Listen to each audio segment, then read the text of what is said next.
Caleb Pickard wrote a truly excellent dissertation on the ethics of boycotting. He addressed two questions.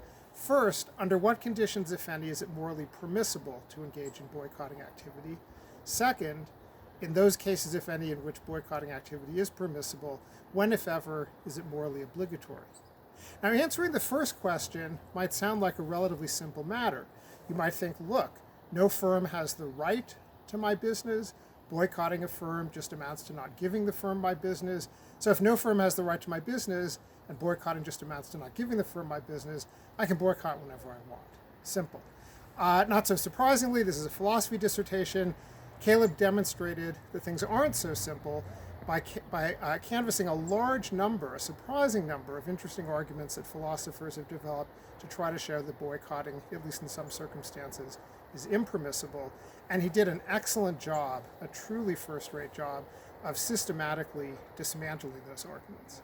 That then led to the second question: under what conditions, if any, is boycotting morally obligatory? If anything, the question here is more complicated, largely because of the problem of causal potency. So if everybody stopped buying food from McDonald's, clearly McDonald's would stop ordering meat. That would presumably have an impact on the number of cows that are killed. But if as an individual, suppose you currently do eat meat and you're considering boycotting McDonald's, it's highly plausible to think that if you stop buying food from McDonald's, they're not going to notice. They're going to still order as much meat as they ordered before. The same number of cows are going to get killed. Your individual act of boycotting won't make a difference. And if it won't make a difference, morally speaking, how could you have an obligation to engage in it?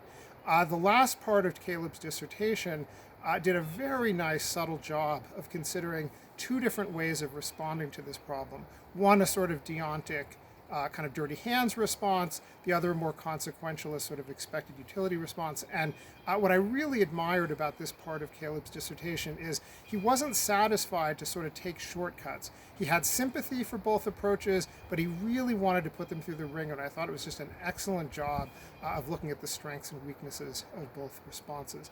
Finally, I'd like to mention that while he was here, Caleb was simply an outstanding citizen of the department. One year he was our lead graduate teaching instructor, which is a major responsibility and a sign of how much we all admired him. A year or two later, he won the Morriston Teaching Prize for the outstanding job as a teacher.